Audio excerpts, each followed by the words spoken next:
How are you? Hope you are fine and enjoying at home. So today we are going to start the second unit of class 12 physics, that is current electricity. This is the first video in the series. Before that we have seen what is electrostatics, and now we are going to study this topic of current electricity. This is the first video, introductory video on the topic of current electricity. Okay student, let's start. अब बात क्या है, इसके पहले हम लोग क्या पढ़े हैं? इसके पहले हम लोग पढ़े हैं इलेक्ट्रोस्टैटिक्स। इलेक्ट्रोस्टैटिक्स का मतलब क्या होता है कि जो चार्जेस है वो किसी एक जगह पे रुके हुए हैं, चार्ज फ्लो नहीं कर रहे हैं, charge is not moving, charge is not flowing, charge is stationery.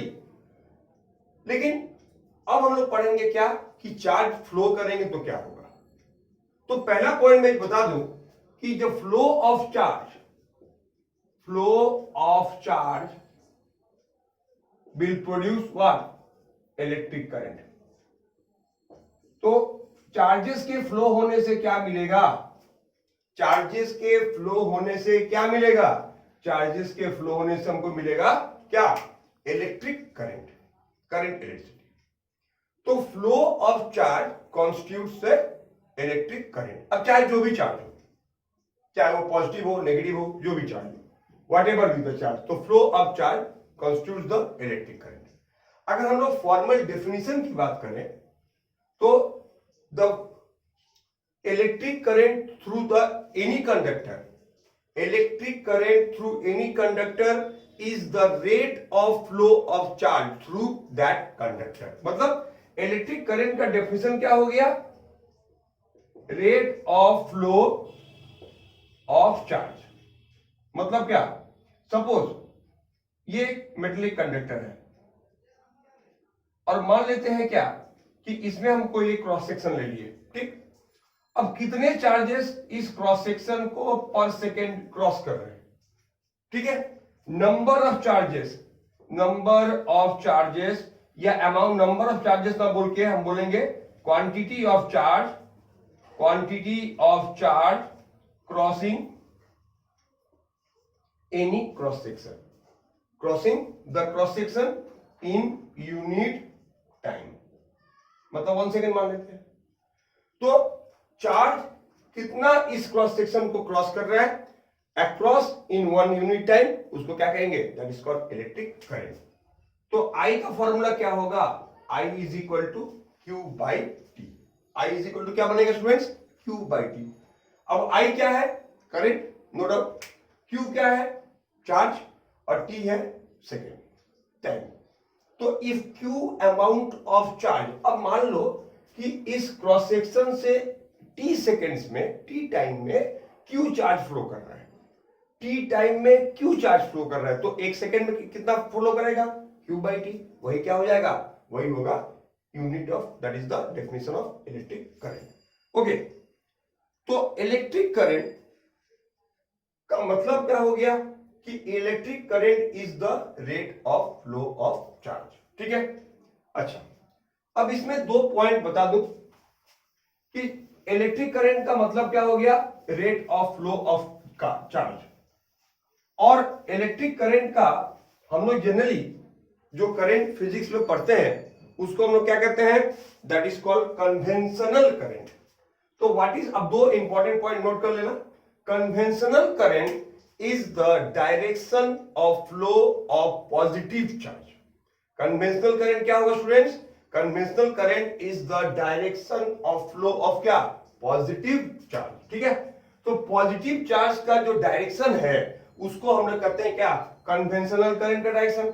बल्कि मान लो हमको पता है कि चार्जेस में फ्लो क्या करता है? पॉजिटिव चार्ज फ्लो नहीं करता है। अभी हम देखेंगे कि एक the macroscopic view of a conductor, तो वहां पर देखेंगे जो आयंस है वो फिक्स्ड है, पॉजिटिव चार्ज फिक्स्ड है और खाली इलेक्ट्रॉन फ्लो कर रहे हैं, उसमें बाद में आ रहा है। तो लेकिन बाय कन्वेंशन, तो what is the direction of current? The direction of current is the direction of positive flow charge. अब अगर तुम बोले सर पॉजिटिव चार्ज फ्लो ही नहीं करता है, तो क्या करेंगे? तो डायरेक्शन ऑफ नेगेटिव चार्ज का ऑपोजिट डायरेक्शन ले लेंगे, ठीक। मतलब अगर मान लो कोई बोले पॉजिटिव चार्ज तो फ्लो ही नहीं कर रहा है, तब क्या करेंगे? तो डायरेक्शन क्या लेंगे? तो जो नेगेटिव चार्ज फ्लो कर रहा है उसका ऑपोजिट, जैसे मान लो कि नेगेटिव चार्ज इधर जा रहा है तो डायरेक्शन ऑफ करंट क्या लेंगे, इधर लेंगे, तो हो गया डायरेक्शन ऑफ करंट। ठीक, सेकेंड पॉइंट, तो हम लोग क्या देख रहे हैं कि करंट का एक डायरेक्शन है। जनरली फिजिक्स में हम लोग क्या पढ़ते हैं कि अगर कोई क्वांटिटी का डायरेक्शन भी है और मैग्नीट्यूड तो खैर है ही, तो उसको क्या कहेंगे हम लोग, वेक्टर क्वांटिटी। तो क्या करंट एक वेक्टर क्वांटिटी है? Current has direction but still it is not a vector quantity. अब क्यों, why it is so? Because it does not obey the law of vector addition. अब वो क्या होता है, जैसे मान लो एग्जांपल देता हूं, सपोज इस करंट से 2 एम्पियर करंट फ्लो कर रहा है इस वायर से, और इस वायर से इधर ही जा रहा है जंक्शन की तरफ 3 एम्पियर। अब यहां से एक वायर निकाल लिए हैं, ठीक है, तो इस वायर में कितना करंट फ्लो करेगा? ये तो बोलेगा सर ये तो बच्चों लोग वाला सवाल है, 5 एम्पियर। अच्छा, ये जो 5 एम्पियर करंट फ्लो करेगा ये क्या इसके एंगल पे डिपेंड कर रहा है? अगर हम इस एंगल को बढ़ा दे या घट कर कम कर दे तो क्या ये वैल्यू चेंज होगा? क्योंकि हम लोग वेक्टर में क्या पढ़े थे कि अगर मान लो ये p वेक्टर है, q वेक्टर है, तो उसका जो रिजल्टेंट है वो इस थीटा पे डिपेंड करता है। ठीक है, प्लस 11 पढ़े थे। तो क्या ये चीज यहां पे हो रहा है? नहीं, ये चीज यहां पे नहीं हो रहा है। मतलब ये एंगल चाहे जो भी हो, इस वायर को हम एकदम सीधा कर दें, चिपका कर दोनों को सटा दें, कुछ भी एंगल रहे, उससे कोई फर्क नहीं पड़ता, ये हमेशा 5 एम्पियर ही होगा। इसका मतलब क्या होगा? इसका मतलब सीधा होगा कि ये जो करंट है, इलेक्ट्रिक करंट है, वो वेक्टर अलजेब्रा का रूल जो था, रिजल्टेंट का फॉर्मूला क्या पढ़ते हैं, p² + q² + 2pq cos theta, वो थीटा के ऊपर डिपेंड नहीं कर रहा है। It doesn't follow the law of vector addition, so this is not a considered as vector quantity. Okay, अच्छा अब आते हैं हम लोग नेक्स्ट पार्ट, यूनिट। तो अभी हम लोग क्या बात किए थे कि current is equal to I is equal to Q/T। ठीक, अब ये जो Q है चार्ज, इस Q का ऐसा यूनिट क्या है, पढ़े हैं हम लोग, जानते हैं कूलम, और टाइम का ये भी जानते हैं सेकेंड। तो इसका मतलब कि 1 ampere is equal to 1 coulomb by 1 second.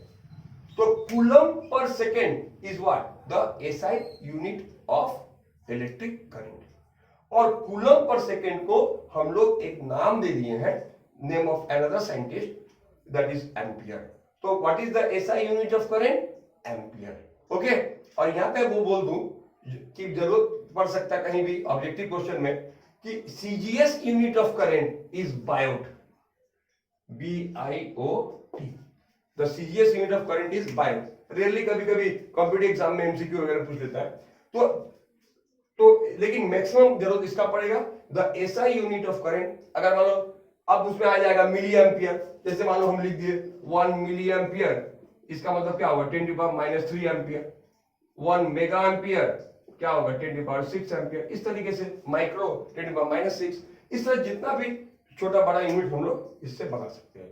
पर SI यूनिट क्या है, what is SI unit? SI unit is current. ठीक है, अच्छा तो 1 एम्पियर इज डिफाइंड, कब बोलेंगे, किसी भी कंडक्टर से करंट 1 एम्पियर कब फ्लो करेंगे, when we'll say that the current is flowing is 1 ampere, when if 1 coulomb of charge is flowing through a conductor for 1 second, then we'll say that the current is what, 1 ampere. Okay students, now अब आते हैं next part, एक new concept, current density. What is current density? Current density का मतलब क्या होता है, I current density, जिसको हम लोग J से डिनोट करते हैं, J is equal to the ratio of the current flowing through the conductor and the area of conductor. ठीक है, ratio of current by area. तो current density is defined as the ratio of the क्या, current flowing through the conductor and the area of the conductor at that point। ठीक, जैसे ये जब हम लोग करंट डेंसिटी की बात करते हैं तो हम लोग पूरे कंडक्टर की बात नहीं कर रहे हैं, हम लोग क्या करते हैं किसी एक पॉइंट, जैसे मान लो यहां पे पॉइंट ले लिए, ठीक है P, तो इस पॉइंट का करंट डेंसिटी क्या होगा? अब मान लो यहां से करंट जो फ्लो कर रहा है वो I है और ये जो एरिया है वो एरिया कितना है? A है। तो इस पॉइंट का करंट डेंसिटी क्या हो जाएगा? इस पॉइंट का करंट डेंसिटी होगा I/A। Current density is a vector quantity और इसका डायरेक्शन क्या होता है? इसका डायरेक्शन होता है along the direction of conventional current. ठीक है, तो करंट डेंसिटी वेक्टर क्वांटिटी है पर इलेक्ट्रिक करंट वेक्टर क्वांटिटी नहीं है। ओके, याद रखना होगा। अच्छा, अब हम लोग का अगला जो टॉपिक है वो है रेजिस्टेंस। Resistance, okay. अब चलते हैं हम लोग नेक्स्ट टॉपिक में, दैट इज द रेजिस्टेंस। देखो, रेजिस्टेंस वर्ड का मतलब क्या होता है? ऑब्स्ट्रक्शन ना, रेजिस्ट करना, बाधा देना। तो जैसे मान लो ये कोई इलेक्ट्रिकल कंडक्टर है, ठीक है, ये एक इलेक्ट्रिकल कंडक्टर है। हम जब इसके दोनों एंड पे भी पोटेंशियल दे रहे हैं तो क्या होगा? When a potential is applied across the ends of conductor, तो हम लोग क्या देखेंगे? Then we will see that a current I is flowing through the conductor. ठीक है, तो किसी भी कंडक्टर से करंट का फ्लो कब होगा? मान लो ये एक मेटेलिक कंडक्टर है, एक कॉपर का या एल्युमिनियम का पीस है, ठीक है, और इसको हम लोग किसी बैटरी से जोड़ दिए। तो इसका मतलब क्या है? ये दोनों एंड, ये मान लो बैटरी का पॉजिटिव एंड इधर है और नेगेटिव एंड इधर है, तो ये पॉजिटिव एंड बन गया, ये नेगेटिव एंड बन गया, तो कन्वेंशनल करंट का फ्लो होने लगा from the positive to the negative. ठीक है, तो ये जो करंट का फ्लो कब होगा? जब तक ये बैटरी अटैच रहेगा, मतलब इन दोनों पॉइंट्स के बीच में क्या रहेगा? एक पोटेंशियल डिफरेंस एग्जिस्ट करेगा। ठीक, तो potential difference is necessary for the flow of current. ये आप लोग क्लास 10 में भी पढ़े हैं। अच्छा, तो जब पोटेंशियल डिफरेंस एग्जिस्ट कर रहा है और उन तक उनके बीच में, उनके एंड्स में करंट कितना फ्लो कर रहा है? I। ठीक है, ओके स्टूडेंट्स। तो resistance is defined as the ratio of the potential difference applied across the ends of conductor and the current flowing through the conductor. ठीक, पोटेंशियल, तो रेजिस्टेंस का मतलब क्या हो गया कि कितना पोटेंशियल डिफरेंस दे रहे हो? 2 volt, 3 volt, 5 volt, 10 volt, 50 volt, 200 volt, 1000 volt, और उसके कारण कितना करंट फ्लो कर रहा है? 5 एम्पियर, 10 एम्पियर, 2 एम्पियर, 0.1 एम्पियर, जो भी। तो what is the potential difference, what is the current? इनके रेशियो को हम कहते हैं क्या? This ratio is called resistance. ठीक है, अब resistance is the ratio of potential difference applied across the ends of conductor and the current flowing through the conductor. ठीक है, सिंपल। ऐसा unit of resistance is ohm, और हम लोग ये ओमेगा सिंबल भी यूज कर सकते हैं। आइदर यू राइट OHM और you use the symbol omega. तो ऐसा unit of current is ohm और OHM। ठीक है, अच्छा, अब कारण है what is the reason for resistance? Reason for resistance, देखो, अगर हम लोग किसी भी मेटेलिक कंडक्टर का एक मैक्रोस्कोपिक व्यू बनाए तो कैसा दिखेगा? मान लो एक मेटेलिक कंडक्टर का हम लोग मैग्नीफाई कर दिए, उसका मैक्रोस्कोपिक व्यू बना रहे हैं, तो हमको क्या नजर आएगा? यहां पर, यहां पर, यहां पर, यहां पर, ये सब क्या है? ये सब क्या है? These are the cations. हो गया, और ये सब क्या है? कुछ फ्री इलेक्ट्रॉन्स। तो चलो इस चीज को जरा समझ लेते हैं। मेटेलिक कंडक्टर में, जैसे तुम लोग केमिस्ट्री में पढ़े हो कि in the metal atoms the last orbit contain either 1 और 2 और 3 इलेक्ट्रॉन, और न्यूक्लियस का जो होल्ड होता है वो लास्ट इलेक्ट्रॉन पे बहुत कम होता है। As a result the last orbit electron या वैलेंस इलेक्ट्रॉन, जो भी कह लो, they get detached from the parent atom, वो उनसे निकल जाते हैं due to some thermal agitation, या कोई अगर हम लोग हीट कर रहे हैं, या normally due to thermal agitation वो निकल जाते हैं। तो ये जो इलेक्ट्रॉन निकल गए, किससे निकल गए? इन पैरेंट एटम से। और जब वो इलेक्ट्रॉन निकल जाते हैं तो वो इलेक्ट्रॉन को हम कहते हैं क्या? दे आर कॉल्ड, उसको क्या कहेंगे? They are called free electrons. तो जो हम डॉट से बना रहे हैं ये क्या है? These are the free electron. या इनको हम लोग एक और नाम देते हैं कंडक्शन इलेक्ट्रॉन, क्योंकि मेटल्स के कंडक्टिविटी का कारण का रीजन ये फ्री इलेक्ट्रॉन। अगर फ्री इलेक्ट्रॉन नहीं रहेंगे किसी सब्सटेंस में तो वो कंडक्टर नहीं रहेगा, और जितना ज्यादा रहेगा उतना बेटर कंडक्टर होगा। जैसे एग्जांपल, जैसे for just in case of metals the number of free electron is about 10 to the power 29 meter per meter cube, huge number 10 to the power 29। लेकिन अगर हम लोग तो इस ह्यूज नंबर के कारण क्या होगा, the metals are good conductor. तो क्या हम लोग बात कर रहे थे रेजिस्टेंस का, रीजन ऑफ रेजिस्टेंस का। वापस चले आते हैं उस टॉपिक पे, इसमें बाद में आ रहा है मोबिलिटी ऑफ इलेक्ट्रॉन, इसमें बाद में आ रहा है। अच्छा, तो ये जो फ्री इलेक्ट्रॉन्स जब चलते हैं जनरली क्या होता है कि मान लो ये फ्री मेटल है, not attached with any power supply, तो इनके इलेक्ट्रॉन्स फ्रीली मूव करते रहते हैं, रैंडमली मूव करते रहते हैं, उनका कोई डायरेक्शन नहीं चेंज होता है, एक दूसरे से टकराते हैं, कैटायन से टकराते हैं, और उनके बीच का जो डायरेक्शन है वो चेंज होता रहता है। तो there is no particular direction of motion. इसके कारण इन फ्री इलेक्ट्रॉन के मोशन के कारण फ्री इलेक्ट्रॉन मूव तो कर रहे हैं लेकिन they will not produce any current. क्यों? क्योंकि यहां पे मोशन तो हो रहा है पर वो मोशन किसी एक डायरेक्शन में नहीं होता है। तो अभी हम लोग क्या पढ़े थे कि electric current constitutes due to the motion of free electron. No, electric current constitute due to the unified motion of free electron. मतलब जब वो इलेक्ट्रॉन किसी एक डायरेक्शन में मूव करेंगे उससे करंट होगा। अब ये इलेक्ट्रॉन इधर गया, फिर वापस आ गया, फिर इधर गया, फिर वापस आ गया, फिर इधर, इससे थोड़ी ना करंट का फ्लो होगा। करंट का फ्लो कब होगा? जब एक इलेक्ट्रॉन इस डायरेक्शन से इधर से इधर चलते जाएंगे। वो कब जाएंगे उसके बाद में आ रहे हैं। ओके, अब जब इसको हम किसी पोटेंशियल से जोड़ देते हैं तब ये इलेक्ट्रॉन क्या बन जाते हैं? अब ये सुधर जाते हैं।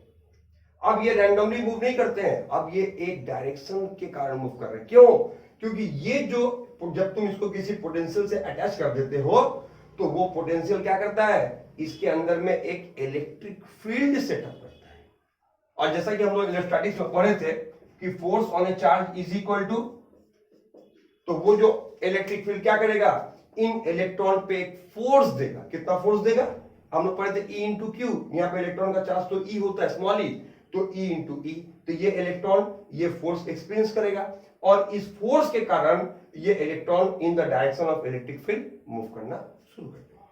ठीक है, ओके, क्लियर। लेकिन क्या इनका रास्ता खाली है? नहीं, इनके रास्ते में कौन है? इनके रास्ते में ये कैटायंस है जिनसे वो इलेक्ट्रॉन बाहर निकले थे। तो उन कैटायंस के साथ में इन इलेक्ट्रॉन का टकराव होगा, कोलिशन होगा। और जब इन इलेक्ट्रॉन का उन कैटायन के साथ में टकराव होगा उसके कारण क्या होगा स्टूडेंट्स? उसके कारण हम बोलेंगे कि ये जो कंडक्टर है that is providing N obstruction, that is providing N obstruction in the path of the free electrons. ठीक है, और उस ऑब्स्ट्रक्शन को हम लोग क्या कहेंगे? That obstruction is called resistance. तो अगर रेजिस्टेंस का डेफिनेट रीजन क्या हो गया? The obstruction offered in the path of free moving electrons by the cations of the conductor is the reason for resistance. Okay, now तो हम लोग resistance पढ़ लिए। अब आते हैं नेक्स्ट टॉपिक, रेजिस्टिविटी या स्पेसिफिक रेजिस्टेंस। ठीक है, अब देखा जाए ये क्या चीज है, रेजिस्टिविटी और स्पेसिफिक रेजिस्टेंस। ओके, देखो मान लो कोई भी कंडक्टर है तो उसका जो रेजिस्टेंस है, हम लोग क्या पढ़े थे कि resistance is equal to V by I. लेकिन एक बात मैं यहां इंपॉर्टेंट बात मैं बता दूं कि ये जो V बाई आई हम लोग बोल तो रहे हैं पर R का जो वैल्यू है ना तो V पे डिपेंड करता है ना तो I पे डिपेंड करता है। It depends upon the shape, size, nature of the temperature of the conductor. मतलब रेजिस्टेंस जो है वो V और I पे डिपेंड नहीं करता है। ऐसा नहीं कि V बढ़ेगा तो R बढ़ जाएगा, V घटेगा तो I घट जाएगा, नहीं, ऐसा बात नहीं है। तो R does not depend upon V, R does not depend upon I. तो R is a what? A constant you can say which depends upon the shape, size, nature and temperature of the conductor. ठीक, तो experimentally it has been found that R proportional to L, मतलब जितना लंबा resistance conductor लेंगे उतना ज्यादा resistance होगा। मान लो मेरे पास एक कॉपर वायर है 1 मीटर का, उसका रेजिस्टेंस देख रहे हैं 2 ओम है। अगर हम वैसे ही 2 मीटर का कॉपर वायर लेंगे तो क्या देखेंगे, रेजिस्टेंस कितना हो जाएगा, 2 टू या 4 ओम हो जाएगा। तो resistance is directly proportional to length. Second point, resistance is inversely proportional to the area of cross section, मतलब जितना अगर हम थिन वायर लेते हैं तो रेजिस्टेंस ज्यादा होगा, थिक वायर ले लेंगे तो रेजिस्टेंस कम हो जाएगा। एरिया क्रॉस सेक्शन जितना बढ़ेगा रेजिस्टेंस क्या होगा, उतना डिक्रीज हो जाएगा। ओके, ये हो गया। तो अगर कंबाइन करने से क्या मिलेगा, R proportional to L by A और R is equal to rho L by A. तो यहां पर जैसे तुम लोग देख पा रहे हो हम लोग एक कांस्टेंट यूज किए हैं। ये जो कांस्टेंट है उसको कहते हैं क्या, रेजिस्टिविटी। क्या कहते हैं उसको, रेजिस्टिविटी। और ये जो रेजिस्टिविटी है वो उस मेटल के सिर्फ नेचर पे डिपेंड करता है, वो उसको शेप साइज पे भी डिपेंड नहीं करता। ठीक है, वो उसके शेप और साइज के ऊपर डिपेंड नहीं करता, वो डिपेंड करता है only upon the nature of material. जैसे मैं एग्जांपल देता हूं, हम लोग जानते हैं कि density is equal to mass by volume. तो क्या ऐसा है कि अगर ज्यादा मास ले लेंगे तो डेंसिटी बढ़ जाएगा, नहीं। अगर वॉल्यूम ज्यादा लेंगे तो डेंसिटी बढ़ जाएगा, नहीं। डेंसिटी मास बाई वॉल्यूम है, पर डेंसिटी मास और वॉल्यूम पे डिपेंड नहीं करता है, it depends upon the nature of the conductor. Okay, जैसे आयरन का डेंसिटी ज्यादा है, सोडियम का डेंसिटी कम है, ये उसके नेचर पे डिपेंड करता है। वुड का डेंसिटी कम है तो इसके नेचर पे डिपेंड करता है। तो उसी तरीके से जो रेजिस्टिविटी है वो भी उसके नेचर पे डिपेंड करता है। टेम्परेचर बढ़ने से डेंसिटी में चेंज आता है, टेम्परेचर बढ़ने से यहाँ पर भी चेंज आता है। क्यों चेंज आता है वो हम लोग लास्ट में देखेंगे। अच्छा, तो ये हो गया रेजिस्टिविटी। तो रेजिस्टिविटी इज द, इसका यूनिट क्या है, अगर देखो इसको आर का फॉर्मूला, तो यहाँ पे आर रेजिस्टिविटी का फॉर्मूला क्या बन जाएगा, rho is equal to R A by L. अब ए का ऐसा यूनिट क्या है, ए इज व्हाट, एरिया ना, मीटर स्क्वायर बाई मीटर।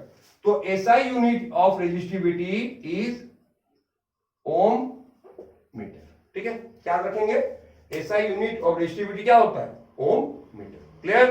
अच्छा, नाउ अब आगे बढ़ते हैं हम लोग ओम्स लॉ। तो our next topic is Ohm's law. ठीक है, now what is Ohm's law, you must have studied in class 10। Class 10 में पढ़े होंगे। या अभी हम लोग बात की कि मान लो मेरे पास एक मेटेलिक कंडक्टर है, तो उसके अंदर करंट का फ्लो कब होगा, आई कब होगा, जब when there is a potential difference across the ends of the conductor. तो George Simon Ohm, a scientist, he observed that the current in the conductor या flowing through the conductor is directly proportional to the potential difference across the ends. तो उन्होंने क्या देखा कि किसी भी conductor से कितना करंट फ्लो कर रहा है वो उसके पोटेंशियल डिफरेंस पे डिपेंड करता है। मतलब अगर पोटेंशियल डिफरेंस को डबल कर देंगे करंट भी डबल हो जाएगा, अगर पोटेंशियल डिफरेंस को ट्रिपल कर देंगे करंट भी ट्रिपल हो जाएगा, और पोटेंशियल डिफरेंस को हाफ करेंगे तो करंट भी हाफ हो जाएगा। ठीक है, तो उन्होंने एक लॉ दिया, जो लॉ जनरल लॉ नहीं है, it is not a universal law. ये लॉ अप्लाई होता है ओनली जब कुछ फैक्टर्स कांस्टेंट होते हैं।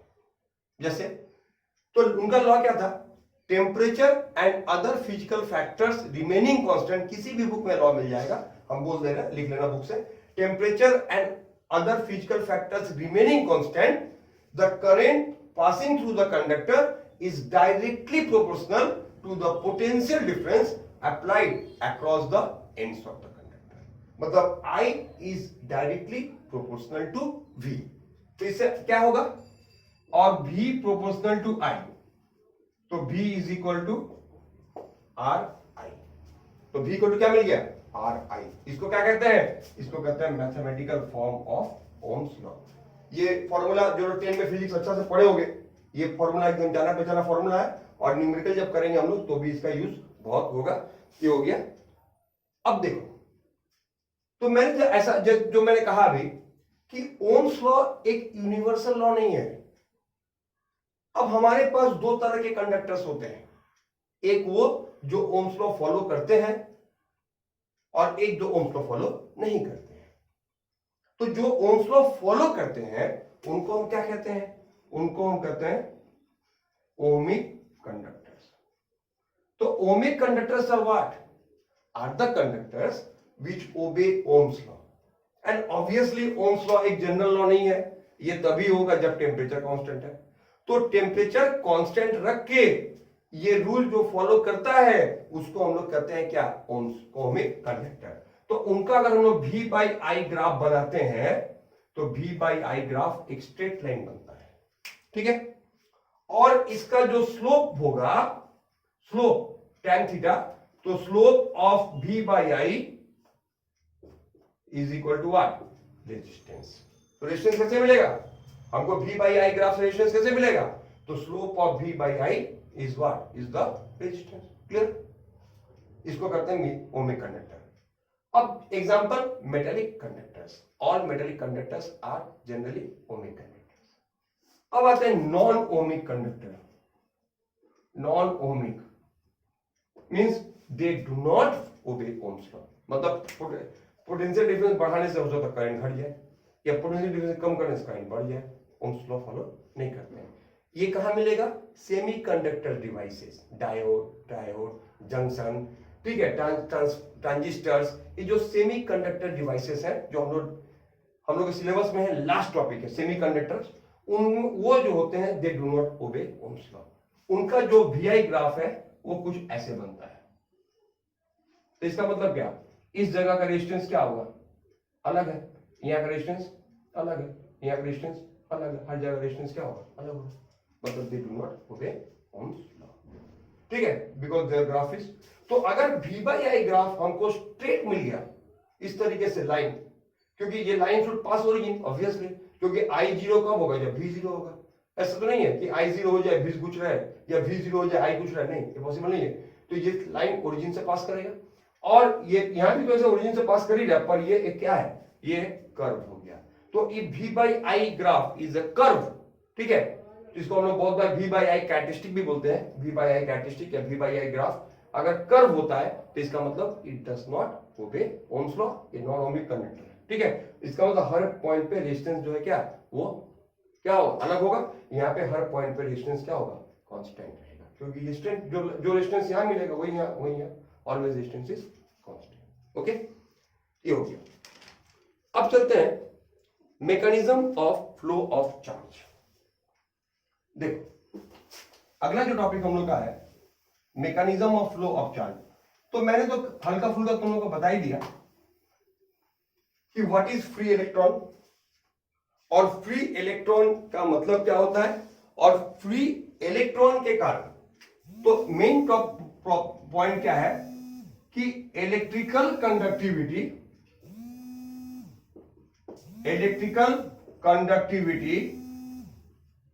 takes place due to what? Electrical conductivity takes place due to the presence of free electrons, ठीक है। तो इलेक्ट्रिकल कंडक्टिविटी क्यों होता है? Due to the presence of free electron. और जैसे मैंने कहा मेटल्स में ये क्वांटिटी बहुत बड़ा होता है, अबाउट 29 पर मीटर क्यूब। तो because of this huge amount what happens, इसके कारण क्या होता है कि वहां पे इलेक्ट्रिकल कंडक्टिविटी कारण ये ऐसा होता है, ठीक है। अच्छा, नाउ नेक्स्ट अगला जो टॉपिक हम लोग का है वो ये है, अगला जो टॉपिक है कि ये तो हो गया एक टॉपिक। अब आते हैं हम लोग, क्या इलेक्ट्रिकल कंडक्टिविटी सिर्फ मेटल्स में और सॉलिड्स में होते हैं? नहीं, electrical conductivity also takes place in liquids also, even gases also. लेकिन वहां का चार्ज कैरियर अलग है।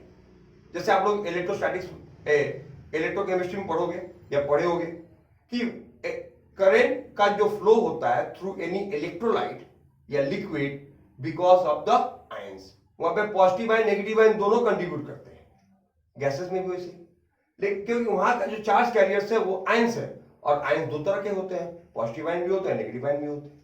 जैसे वाटर की बात करें तो H प्लस आयन भी चार्ज कैरी करेगा, OH माइनस भी करेगा, इस तरीके से इसमें होते हैं। तो पर that is the purview of chemistry, वो हम लोग को नहीं पढ़ना है, हम लोग को सिर्फ इलेक्ट्रिकल कंडक्टिविटी इन मेटल्स के बारे में ही डिटेल्स में पढ़ना है। अच्छा, अब देखो, अब अगला जो टॉपिक हम लोग का है वो है mean free path. Now we are moving to the next topic, mean free path. Okay, तो हेडिंग डाल दो, मीन फ्री पाथ। तो फ्री इलेक्ट्रॉन क्या हुआ, हम लोग समझ गए फ्री इलेक्ट्रॉन क्या होता है। अब ये जो फ्री इलेक्ट्रॉन्स होते हैं ना, जैसे मान लो हम फिर से एक मेटल का माइक्रोस्कोपिक व्यू बना रहे हैं, तो ये जो फ्री इलेक्ट्रॉन्स होते हैं ये जब मूव करते हैं, when no potential is applied across the ends of the conductor, so these free electrons move randomly at a high speed of about 10 to the power 5 meter per second। और इनके इस speed को हम लोग क्या कहते हैं, that is called the thermal velocity. क्यों इसको थर्मल वेलोसिटी बोलते हैं, क्योंकि ये जो स्पीड है वो उनके काइनेटिक एनर्जी पे डिपेंड करता है, उनके टेम्परेचर पे डिपेंड करता है। अगर टेम्परेचर बढ़ा दोगे तो ये भी बढ़ जाएगा, ठीक है। और ये ड्यू टू हीट ये इलेक्ट्रॉन्स एटम से बाहर निकले आए हैं, ड्यू टू थर्मल एजिटेशंस ये इलेक्ट्रॉन से बाहर निकले, ये एटम से बाहर निकले हैं, that is what is called what, the thermal velocity. Okay, अब ये जो थर्मल वेलोसिटी है ये क्या होता है, अब जनरली होता क्या है कि जैसे मान लो ये एक इलेक्ट्रॉन है, ये यहां गया, एक और इलेक्ट्रॉन से टकराया, तो जब ये इलेक्ट्रॉन इससे टकराता है, अब इसका डायरेक्शन चेंज हो गया, अब इधर मूव करने लगा, फिर इससे टकराया, फिर जब टकराने लगा अब इधर जाने लगा, फिर टकराया, फिर यहां से फिर अब इधर आने लगा। तो इसका मतलब क्या हो गया कि ये जो इलेक्ट्रॉन्स है वो एक दूसरे से कोलाइड कर रहे हैं या कैटायन से भी कोलाइड कर रहे हैं, और कोलाइड करने के बाद उनका डायरेक्शन क्या होगा, चेंज हो जाएगा। तो जब उनका डायरेक्शन चेंज हो रहा है तो हम लोग क्या मिलेगा हम लोगों को, जब डायरेक्शन चेंज होगा तो क्या देख पा रहे हैं कि due to the change in direction हो गया। तो मीन फ्री पाथ क्या है, अब यहां पे दो तीन बातें सुन लो।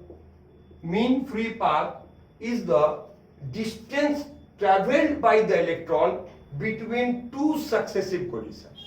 मतलब एक इलेक्ट्रॉन यहां टकराया फिर यहां टकराया, तो ये जो डिस्टेंस हो गया ना, ये डिस्टेंस, ये क्या हो गया, इसको कहेंगे क्या, मीन फ्री पाथ। या यहां से यहां तक का डिस्टेंस ले लो, या यहां से क्या है, हाँ ये ऑब्वियसली सेम नहीं होगा, कभी कभी मीन फ्री पाथ कम होगा, कभी ज्यादा होगा, तो हम उसको क्या करेंगे, उसका फिर एवरेज निकाल लेते हैं। तो mean free path is the distance travelled between by an electron between two successive collision, ठीक है। अच्छा, ये हो गया। एंड द टाइम टेकन, और ये जो टाइम लग रहा है उस मीन फ्री पाथ को कवर करने के लिए, उसको हम लोग कहते हैं क्या, that is called what, relaxation time. क्या कहेंगे उसको, रिलैक्सेशन टाइम। तो रिलैक्सेशन टाइम है क्या, relaxation time is the time taken by the electron to cover what, time taken by the electron between two successive collision. एक बार यहां टकरा रहा है फिर यहां टकरा, यहां से यहां कितना समय लगेगा, या फिर यहां से यहां इलेक्ट्रॉन आने कितना समय लगा, उसको कहते हैं क्या, रिलैक्सेशन टाइम। ओके, अच्छा अब देखो, तो ये तो नॉर्मल सिनेरियो है।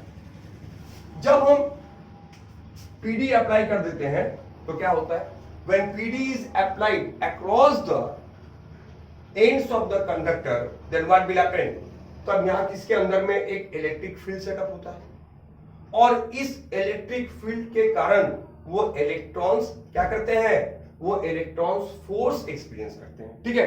तो what is the electric field, तो एक्स, और वो फोर्स क्या करेगा, तो फिर से सुन लो, when a potential is applied across the ends of the conductor, then an electric field, चलो मान लीजिए E is set up inside the conductor, and due to this electric field the conductor experience a force F। कितना होता है वो force, हमको पता है E इंटू E। अब अगर हम न्यूटन्स लॉ की बात करें तो फोर्स का मतलब क्या होता है, फोर्स का मतलब क्या होता है, m इंटू ए, है ना। तो इसका मतलब A क्या होगा, एक्सेलरेशन कितना हो जाएगा, F बाई m, ठीक। Now what is F? F की जगह ये बैठा दो E into E by M. अब सपोज करो कि व्हाट इज E? E का मतलब क्या होता है? V by L। L क्या हो गया? Length of the conductor. तो E के जगह लिख दिए V बाई L M। तो एक्सीलरेशन का ये फॉर्मूला मिल गया क्या? A is equal to EV by LM। ठीक है। E क्या है? Charge of electron. V क्या है? पोटेंशियल डिफरेंस कितना अप्लाई कर रहे हो। L क्या हो गया? Length of the conductor. और M क्या हो गया? मास ऑफ द इलेक्ट्रॉन। ठीक, अच्छा ये हो गया। अब इस अभी तक जो इलेक्ट्रॉन मूव कर रहे थे उस स्पीड का हम नाम क्या दिए थे? Thermal velocity. अब क्या होगा? अब क्या होगा कि ये जो इलेक्ट्रॉन है, अब वो थर्मल वेलोसिटी ऑलमोस्ट कांस्टेंट होता है। ठीक है, वो कांस्टेंट स्पीड से लोग मूव करते, टकराते हैं, मूव करते रहते हैं। लेकिन उनका वहां पे कोई एक्सेलरेशन नहीं था, लेकिन अब एक्सेलरेशन हो रहा है। तो जब एक्सेलरेशन होगा तो उनका स्पीड आस्ते आस्ते आस्ते आस्ते क्या होगा? बढ़ेगा। क्यों? Because we know this formula v equal to u plus at। Okay, तो मान लो एक्सेलरेशन 0 है तो v तो u ही रहेगा ना, लेकिन जब एक्सेलरेशन होगा तो आस्ते आस्ते आस्ते आस्ते क्या होगा? u क्या होगा? वो u इंक्रीज करेगा। तो जब u v जब बढ़ेगा, क्यों बढ़ेगा? Because of the acceleration. तो this acceleration changes the thermal velocity. अब वो लोग, अब ये जो इलेक्ट्रॉन्स है, इस एक्सेलरेशन का डायरेक्शन क्या है? From the along the direction of electric field. मान लो इलेक्ट्रिक फील्ड का डायरेक्शन इधर है, तो एक्सेलरेशन का डायरेक्शन भी क्या होगा? इधर ही होगा, क्योंकि फोर्स का डायरेक्शन भी क्या होगा? उधर ही होगा। तो ये जो क्या फोर्स क्या करेगा? इलेक्ट्रॉन को ड्रिफ्ट कराएगा। अब ये इलेक्ट्रॉन ऐसे नहीं मूव करेंगे। Now the electron will start moving in a straight line. अब इलेक्ट्रॉन क्या करेंगे? अभी स्ट्रेट लाइन में मूव करना शुरू करेंगे। ठीक है, स्लोली स्लोली, धीरे धीरे। ठीक है, और इसको हम लोग कहते हैं क्या? Drift velocity. ठीक है, now they will start moving slowly about 10⁻⁵ metre per second, very slow. तो उसको कहते हैं ड्रिफ्ट वेलोसिटी। अब तुम बोलोगे क्यों स्लो सर? क्योंकि देखो एक्चुअली होता क्या है कि v इज इक्वल टू, अब मान लो एक इलेक्ट्रॉन का स्पीड पहले u1 था। मान लो हम एक इलेक्ट्रॉन की बात कर रहे हैं, उसका पहले स्पीड कितना था? u1 था। तो आफ्टर, तो फिर क्या उसका स्पीड बाद में कितना बन गया? v1। v1 क्या है? u1 plus at1। ठीक है, at1। क्योंकि ये क्या है? ये इलेक्ट्रॉन अगर मूव कर रहा है तो वो एक्सीलरेट कब तक कर पाएगा?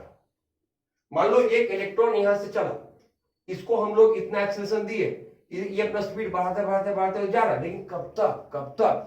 जब तक कि ये दूसरे इलेक्ट्रॉन से न टकरा जाए। जैसे ही ये दूसरे इलेक्ट्रॉन से टकराता है, ये जितना भी काइनेटिक एनर्जी गेन किया था वो सब इसको दे देता है। तो मतलब इसका स्पीड फिर से क्या बन गया? नॉर्मल, 0। ठीक, तो इसका मतलब अब चूंकि ये जो टाइम इंटरवल है जिसको हम बोलते हैं रिलैक्सेशन टाइम, ये बहुत छोटा होता है, तो उसको अपना स्पीड एक्वायर करने में टाइम भी कम मिलता है, तो इसीलिए ये स्पीड क्या होता है? बहुत छोटा होता है। उसी तरीके से मान लो एक और इलेक्ट्रॉन ले लो, तो उसका भी क्या होगा? u2 plus at2। ठीक है, तो इसी तरीके से हम लोग क्या करते हैं? v1 plus v2 plus v3, जितने भी इलेक्ट्रॉन्स हैं सबका स्पीड को ऐड कर दो, तो क्या होगा? u1 plus u2 plus u3 un plus a तो कांस्टेंट रहेगा, बिकॉज a इज कांस्टेंट, ये कांस्टेंट है। a τ1 plus τ2 plus τn। Okay, अब क्या करो? तुम सबका एवरेज निकालो। इसको बाई एन कर दो, इसको बाई एन कर दो, इसको बाई एन कर दो। अब देखो ये क्या है? तो इसको हम कहेंगे थर्मल, इसको कहेंगे एवरेज ड्रिफ्ट वेलोसिटी। ये जो एवरेज वेलोसिटी निकला उसका नाम क्या होगा? Drift velocity. अब रहा बात ये क्या है? Average of thermal velocity. तो हम लोग पहले देख चुके हैं, क्योंकि इलेक्ट्रॉन्स का डायरेक्शन ऑलवेज चेंज हो रहा है। जब पोटेंशियल अप्लाई नहीं कर रहे हैं, थर्मल वेलोसिटी में क्या देख रहे हैं कि इलेक्ट्रॉन का डायरेक्शन कॉन्स्टेंटली चेंज हो रहा है। तो ये average thermal velocity of the electron is considered 0। क्यों 0? तो एवरेज थर्मल वेलोसिटी 0 इसलिए है क्योंकि इलेक्ट्रॉन किसी भी पर्टिकुलर डायरेक्शन में मूव नहीं कर रहे और इलेक्ट्रॉन और करंट का फ्लो भी नहीं हो रहा है। तो चूंकि इलेक्ट्रॉन किसी पर्टिकुलर डायरेक्शन में नहीं मूव कर रहे हैं due to the thermal velocity, तो ये पार्ट कितना हो गया, ये पार्ट जीरो हो गया। अगर ये पार्ट जीरो होता है तो बचा क्या, और इसको ले लो एवरेज रिलैक्सेशन टाइम, और इसको क्या कह देंगे, एवरेज रिलैक्सेशन टाइम। तो हम लोग का फॉर्मूला क्या बन गया, VD is equal to a tau, ठीक है। तो VD is equal to A into tau, ये क्या बन गया, this is the formula for average relaxation time. हो गया क्लियर। तो ये the expression for velocity VD is equal to A into average relaxation time. अब चलते हैं next, relation between current and VD, मतलब drift velocity, relation between I and VD। Okay, तो हम लोग जानते हैं क्या कि I का फॉर्मूला क्या है, I is equal to Q by T। What is Q? Q is the, अच्छा, I is equal to what, तो हम लोग क्या टॉपिक लिख लो, relation between I and VD। I का मतलब क्या होता है, Q बाई T। Q का मतलब क्या होता है, Q is the total amount of charge flowing through a conductor in T seconds. अब सपोज करो कि हम जिस कंडक्टर की बात कर रहे हैं वो कंडक्टर कुछ इस तरीके से है, इसका एरिया कितना है, A है। हो गया, तो मान लो let A be the area, number of free electrons per unit volume, number of free electrons, number of free electrons per unit volume n मान लेते हैं, ठीक। और क्या हो गया, और क्या हुआ, तो ड्रिफ्ट वेलोसिटी कितना हो गया, VD, ठीक है। तो area into VD, VD actually क्या है, लेंथ है ना, तो number of electrons passing through any cross section, number of free electron passing through any cross section, मतलब number of free electron passing through any cross section in unit time या फिर इन T seconds लिख दे रहे, क्या हो बोलो, N A VD into T। क्या मिल गया हमको, N A VD into T। क्यों, N electron, A into VD क्या हो गया, वॉल्यूम, और ये भी क्या हो गया, नंबर ऑफ इलेक्ट्रॉन। तो इतने वॉल्यूम में, इतने वॉल्यूम में इतने इलेक्ट्रॉन पाए जाएंगे, तो इतने वॉल्यूम में इतने इलेक्ट्रॉन एक सेकंड में क्रॉस करेंगे। तो अगर हम T सेकंड की बात करें तो T सेकंड में कितना चार्ज क्रॉस करेंगे, इंटू T। तो इतने सारे इलेक्ट्रॉन T सेकंड में एक कोई भी क्रॉस सेक्शन को क्रॉस कर रहे हैं, तो उतने सारे इलेक्ट्रॉन का चार्ज क्या होगा, वेरी सिंपल, सिर्फ इंटू E बैठा दो। तो अगर तुम इंटू E बैठा दोगे तो तुमको क्या मिल जाएगा, जितने भी इलेक्ट्रॉन पास कर रहे हैं उनका टोटल चार्ज। इसको हम ऐसे लिख सकते हैं, NEA VD T, ठीक है। तो ये क्या मिला, ये मिल गया हमको the total charge flowing through the any cross section of the conductor in T seconds. अब ये यानी कि दिस इज Q, तो अब यहां बैठा दो, तो I is equal to Q by T, तो T कट जाएगा और मिलेगा क्या, NEA VD। तो I is equal to NEA VD। अगर हमको करंट डेंसिटी मान जानना है उसका एक्सप्रेशन, तो ये A को हटा दो, NEVD। तो क्योंकि J का मतलब क्या होता है, I बाई A, तो A और A कट जाएगा तो NEVD। तो I का फॉर्मूला क्या मिला, NEAVD। ओके, अच्छा, अब हम लोग बात करते हैं derivation of Ohm's law from the concept of drift velocity. इस फॉर्मूला से ओम्स लॉ कैसे डिराइव होगा, देखते हैं। अच्छा, तो सपोज एक कंडक्टर में हम लोग पोटेंशियल अप्लाई किए, तो हेडिंग दे दो डेरिवेशन ऑफ ओम्स लॉ। अच्छा, suppose we have applied a potential across the ends of the conductor, then what will it do, it will set up an electric field. This electric field will put a force on the electron the electron will experience a force, and due to that force the electron will start accelerating. ठीक है, तो वो electron का acceleration कितना होगा? तो bye Newton's law A क्या होता है? F by m. यहाँ पे ए कितना है? E into E by m, या हम बोल सकते हैं अब E into V by L into m. ठीक, E into V by L into m. अब हम लोग अभी क्या पढ़े थे? ड्रिफ्ट वेलोसिटी का फॉर्मूला क्या पढ़े थे? ए टाउ. ठीक है, तो ड्रिफ्ट वेलोसिटी क्या फॉर्मूला होता है? ए टाउ. तो अगर तुम वहां पर, तो यहां पर ड्रिफ्ट वेलोसिटी क्या होगा बोलो? तो ए के जगह पर क्या करेंगे? तो drift velocity is equal to a tau. तो Vd इज इक्वल टू क्या होगा? अच्छा, और क्या पढ़े थे? I is equal to n e A Vd. तो यहां से Vd का फॉर्मूला क्या निकालोगे? I बाई एन ई ए. ठीक है, समझ में आ गया? तो I बाई एन ई ए. तो यहां पर इसके जगह लिख दो I बाई एन ई ए, और यहां पर तो इस ए के जगह पर, समझ आ रहा है, इसके जगह पर हम ये वैल्यू बैठा दिए, और ये जो ए है उसके जगह पर ये बैठा दो e V by L m into tau. ठीक है, समझ में आ गया होगा? वीडी की जगह पर ये, और इस यहां पर ए के जगह पर ये. तो यहां से अगर हम v को सब्जेक्ट करने की कोशिश करें तो क्या मिलेगा? v इज इक्वल टू, देखो I, अच्छा पहले यहां पर लिख दो एल एम बाई इंटू आई तो है यहां पर, और ये पूरा नीचे आ जाएगा. तो n e square A V tau. क्या मिला? N e square A V tau. Sorry, V तो चला गया, n e square A tau. ठीक है, अच्छा अब तुम सोचो, ये चीज तो मोटा मोटी कांस्टेंट है. एल क्या है? Length of the conductor. M क्या है? Mass of the electron. N क्या है? Number of electrons per unit volume.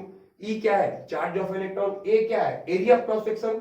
और अगर टेम्परेचर कांस्टेंट है, अगर टेम्परेचर भी कांस्टेंट है, तो एवरेज रिलैक्सेशन टाइम चेंज नहीं होगा, क्योंकि एवरेज रिलैक्सेशन टाइम चेंज कब होगा? अगर टेम्परेचर कांस्टेंट है. तो अगर टेम्परेचर कांस्टेंट है तो ये भी कांस्टेंट हो गया. तो अगर हम मान लेते हैं कि इफ टेम्परेचर इज कांस्टेंट, ये पूरा चीज क्या हो गया स्टूडेंट्स? ये पूरा चीज कांस्टेंट हो गया. तो अगर ये पूरा चीज कांस्टेंट हो गया, इसका मतलब v प्रोपोर्शनल टू क्या? I. तो यही तो है हम लोग का ओम्स लॉ. ठीक है, तो इसीलिए बोला गया है टेम्परेचर शुड रिमेन कांस्टेंट. ये एक जरूरी कंस्ट्रक्शन है फॉर द केस ऑफ क्या? For the case of this. ठीक है, अच्छा नाउ अब लास्ट टॉपिक में आज के वीडियो का, effect of temperature on resistance. I hope this is clear. Please pause the video, rewind the video, see it again and again so that you can understand the concepts. This is the video for your concept. देखो, joint के लिए, JEE main advance के लिए बहुत सारे channels हैं YouTube में, लेकिन कंसेप्ट क्लियर करना होगा. हम अगर किसी भी कॉम्पिटिटिव एग्जाम का एमसीक्यू लगाए या कुछ भी करें, तो उसके लिए हमको कंसेप्ट क्लियर करना होगा from the grass root level, and this is my effort. अब मेरा कोशिश यही रहता है कि तुम लोगों को पहले कंसेप्ट क्लियर करो, उसके बाद तुम जेईई मेन एडवांस जो भी करना है उसको तुम करो, नो प्रॉब्लम. ठीक है, तो first try to clear the concept. Okay, next, effect of temperature. Effect of temperature. Okay fine. तो अभी हम लोग क्या पढ़े कि I is equal to V equal to, formula क्या था? V is equal to IML by n e square A tau. IML by n e square A tau. ठीक है, यही तो था. This was the formula n e square A tau. This was the formula of what? अच्छा, for the, तो I का मतलब यहां पे क्या आएगा? तो व्हाट इज I? तो अब देखो, अब यहां पर देखो, तो हम लोग क्या बोले थे? तो इस पार्ट का हम नाम क्या दे दिए थे? इसको हम लोग बोले थे एक, सॉरी, ये यहां पे L ले लो, यहां पर I ले लो. तो this part is called what? Resistance. तो V इक्वल टू RI. तो ये पार्ट कांस्टेंट है, तो R का फॉर्मूला क्या मिला?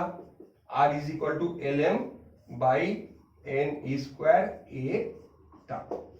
ठीक है, अब देखो all the remaining things are constant. बाकी जितने भी चीजें हैं, जैसे हम चले बात करें L का, M का, ये सब कांस्टेंट है, खाली एक चीज वेरी करता है, वो क्या है, वो टाउ। तो बाकी सब चीजें तो कांस्टेंट है, तो हम क्या बोल सकते हैं कि R प्रोपोर्शनल टू 1 बाई क्या, tau. R proportional to 1 by tau. What is tau? Average reaction time. अब अगर ये टेम्परेचर बढ़ाते हैं, अगर टेम्परेचर बढ़ाने से क्या होगा, if temperature is increased then the frequency of collision will also increase. मतलब इलेक्ट्रॉन जल्दी जल्दी टकराना शुरू करेंगे, तो जब इलेक्ट्रॉन जल्दी जल्दी टकराना शुरू करेंगे तो उनके बीच का जो टाइम गैप है वो क्या होगा, वो कम हो जाएगा। तो याद रखना, if temperature is increased then tau will decrease. और टाउ चूंकि आर के साथ में इनवर्सली प्रोपोर्शनल है, इसीलिए जब ये डिक्रीज करेगा तो ये क्या हो जाएगा, ये इंक्रीज हो जाएगा। तो जनरली हम लोग क्या बोल सकते हैं कि if temperature is increased then what will happen, then the tau will, then the resistance will also increase. ठीक, अब मान लो तो हम लोग यहां पर एक फॉर्मूला डिराइव करते हैं, derivation is not required, RT is equal to R0 1 plus alpha T। Now please note this formula. R0 क्या है, resistance of a conductor at 0 degree Celsius, and RT is what, the resistance of the conductor at T degree Celsius, and T is what, the rising temperature, and this constant alpha is called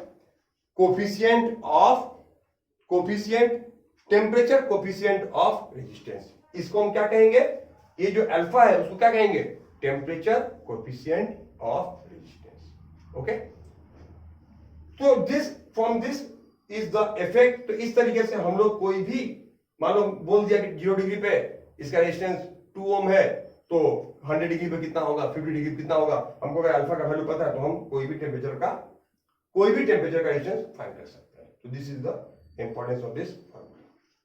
तो by this concept I am ending the video, and I hope whatever explained is clear to you. Please, if required, rewind the video again, see, and so that you can clear your concept, and we'll बहुत जल्दी हम लोग second part से मिलते हैं। Okay friends, have a nice day.